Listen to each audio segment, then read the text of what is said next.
Ladies and gentlemen, we are back. UFC Fight Night Hernandez versus Rodriguez. Kind of a banger. This card's good. This card's good. I've been gone for the past couple weeks, no videos. Life's been pretty crazy. My co-host Frank was supposed to be here, but his girlfriend's car ended up getting sideswiped on a highway. So hope she's okay. I think she's okay from what I heard. But he'll hopefully be back here next week.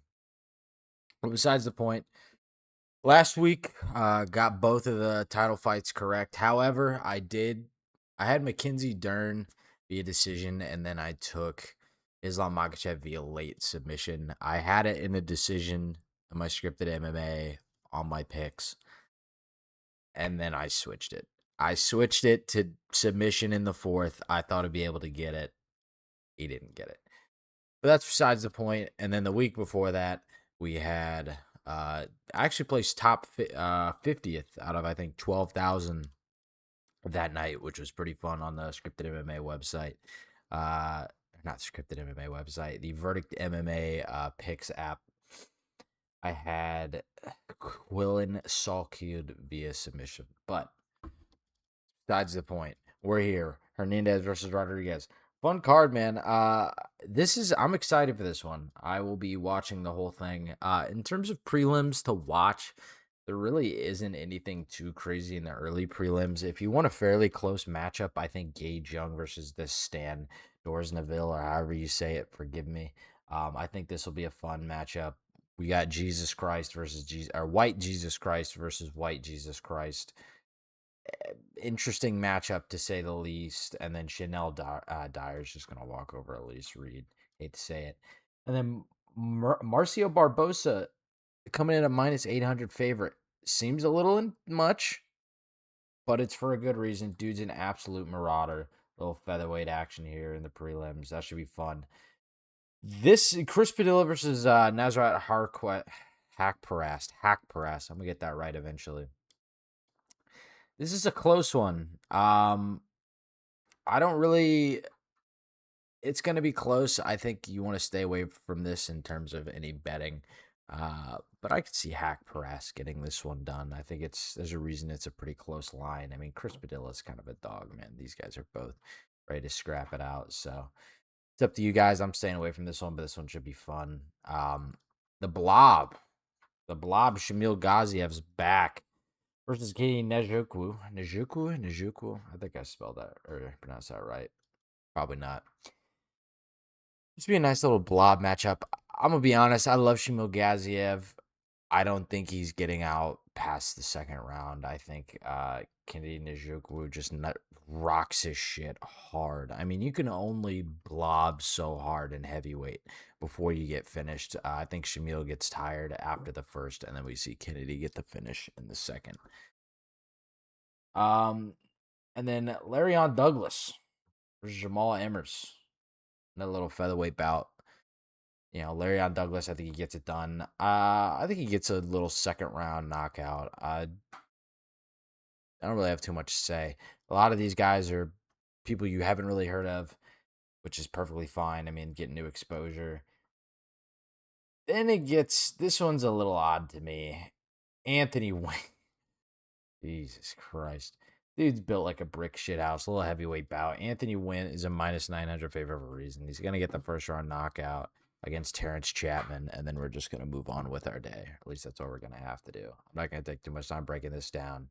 Anthony Wynn is going to absolutely bomb the fuck out of Terrence Chapman. Moving up next here, Carli Judice versus Jaisla Chavez.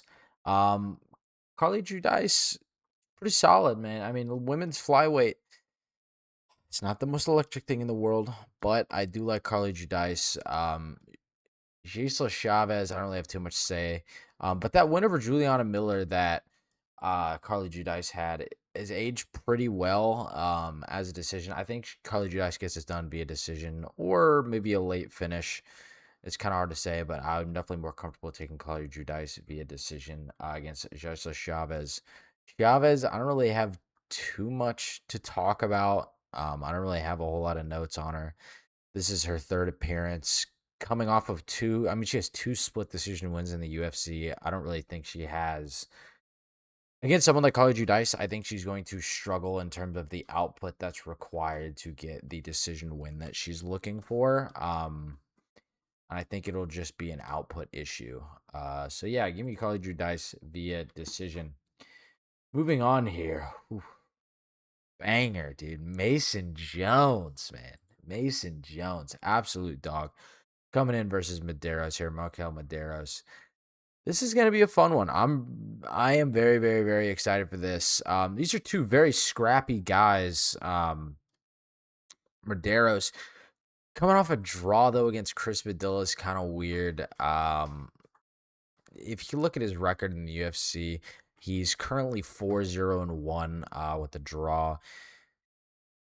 It's not terrible. He hasn't really faced anyone that would stand out to you.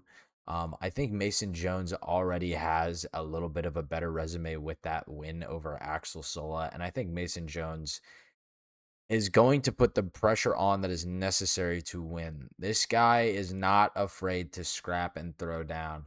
I think Mason Jones get this. I think he's going to get this done via decision. That, or we get to the point where Marcos Medeiros is starting to really hurt. Either it's to the body or he's getting cornered, cut off, and he's just eating massive shots. And I think that's where Mason Jones is going to do some of his best work is when he's having Medeiros with his back to the cage. So give me Mason Jones via decision. I could see a late finish. I don't see this ending early. But this will be a fun little scrap, man. I'm really excited for this. Mason Jones likes to keep it pretty interesting. Moving on. My boy, Reinier de Ridder's appearance at light heavyweight. For some reason, he's a 4-1 favorite. I don't know exactly why that is.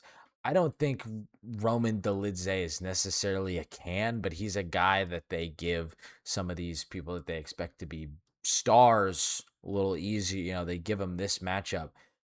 But Roman Dolidze coming off the loss to Chris Duncan via decision, and he did get submitted by Anthony Hernandez in 2025. He's not exactly a pushover. He's also moving up from middleweight to light heavyweight here. It's an interesting matchup. I think Reinier de Ridder may. I don't think he gets the finish here. It's really hard to say, but I think we're going to see a much better Reinier de Ridder in his cardio where he's not having to cut just the extreme amount of weight that he was having to previously. Fighting at middleweight, being able to stay a little more hydrated. And I think the clinch work of Reinier de Ridder is going to come in absolutely big for him. This is going to be a fun little scrap. It's hard to say he gets the finish here against someone like Roman Dolidze. I think the weakest game for Roman Dolidze would possibly be his submission game, but it's not awful. It's not necessarily terrible. And I think someone like Reinier de Ridder is not going to be afraid to mix in some of the grappling at light heavyweight here. He's not afraid to get in the clinch and hit you with big knees if he can. I think Reinier de Ridder gets this done via decision. That is my official pick. Moving on. Got my cat messing with my camera right now.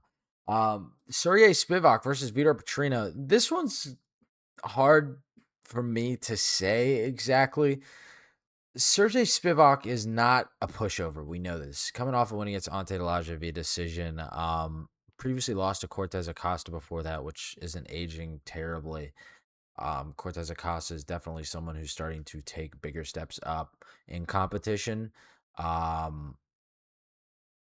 didn't he actually? I don't know. This one's kind of tough now that I think about it. When I look at, him beating Ante Delajah, losing to Cortez Acosta, that loss, I mean, it's hard to say. It's hard to say. I don't expect either of these guys to be stars of the heavyweight division per se. I think Vitor Petrino has a little bit worse form in terms of really strong talent. His decision win against Steven Asplin, though, did age. I would say has aged pretty well, as well as being able to knock out Thomas Peterson, and then of course subbing Austin Lane. Everyone finishes Austin Lane, but when you look before that, lost to Dustin Jacoby. Not necessarily a bad loss. Dustin Jacoby has started to elevate his game in more recent years, and then being submitted by Anthony Smith.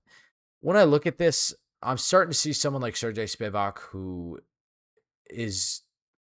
I see why he's a slight underdog here. I see why this line is close. I think Vitor Petrino gets this done.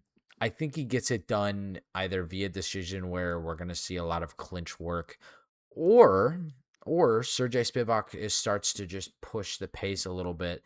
The reach isn't, the reach is about the same. Someone's going to have to push the pace here. I think Vitor Petrino would be the one to do it. I think Vitor Petrino gets this done. Oof, man.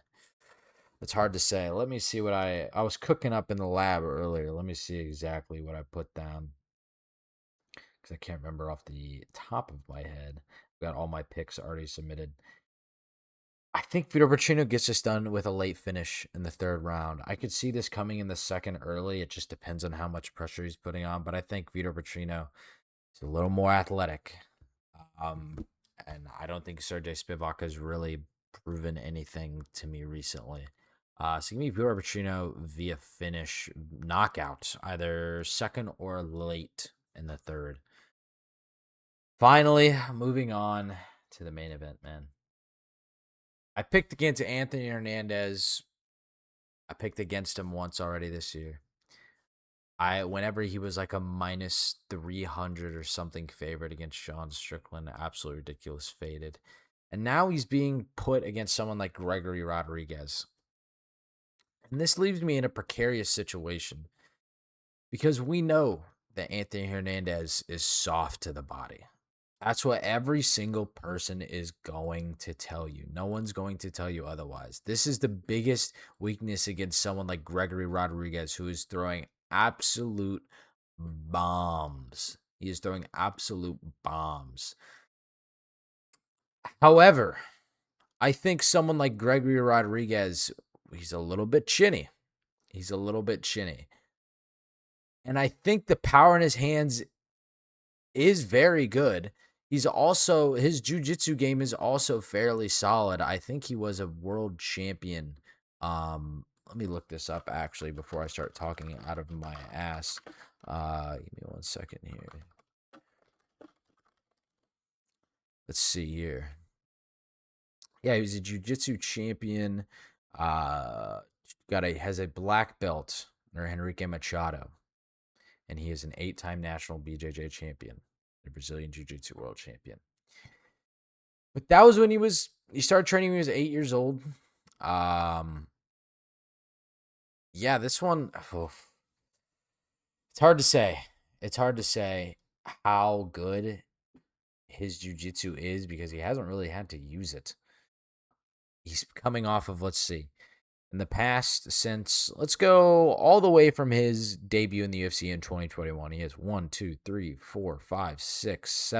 7 knockout finishes with 3 decision wins. Someone's getting finished in this fight. And I think that Gregory Rodrigues will be getting finished in this fight. Anthony Hernandez is a pressure guy. He is not afraid to stand in the pocket with someone like Gregory Rodrigues. And I think that's where Gregory Rodrigues might have some issues. But I think that Gregory Rodrigues' counter-striking is also pretty solid. He is very, very dangerous when you're stuck in the pocket with someone like that.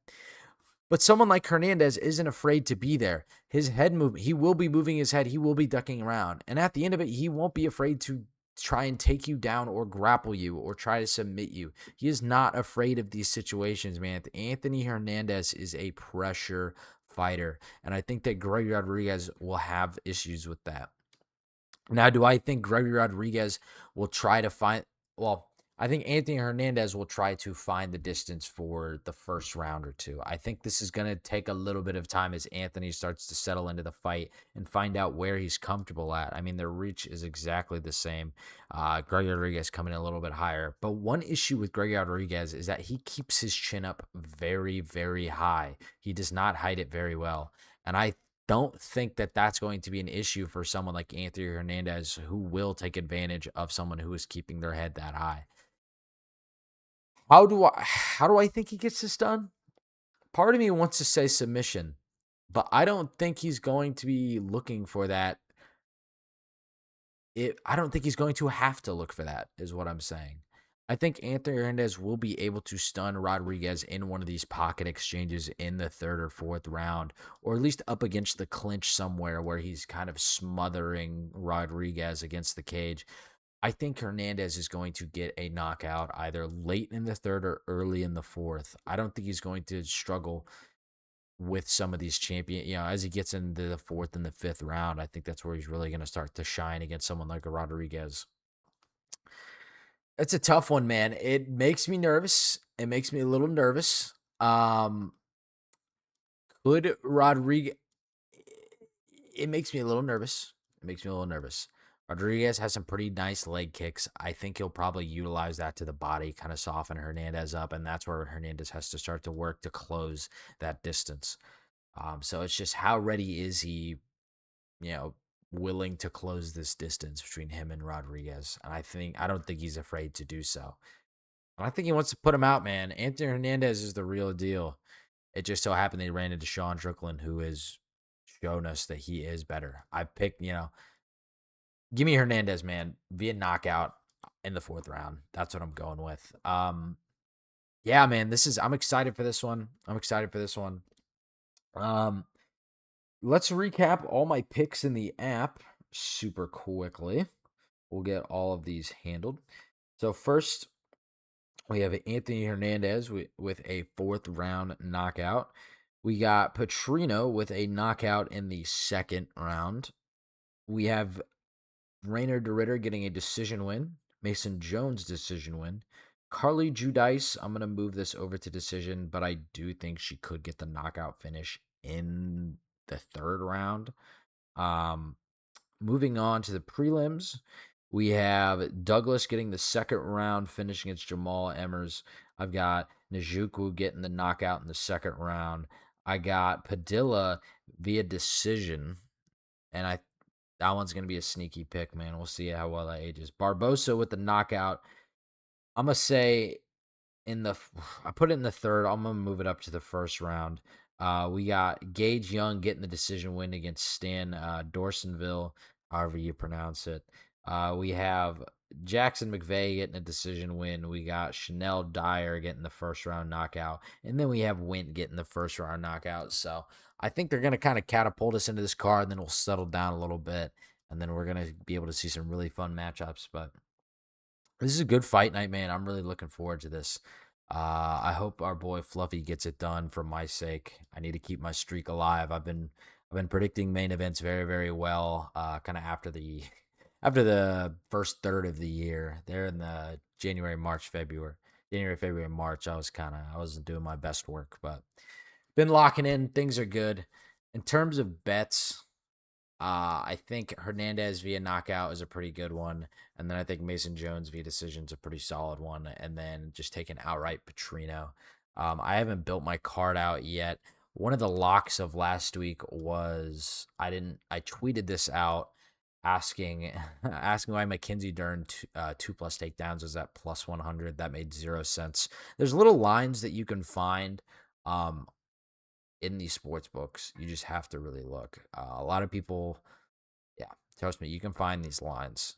Like, that just made no sense. And we watched the grappling exchange happen. But it's besides the point, man.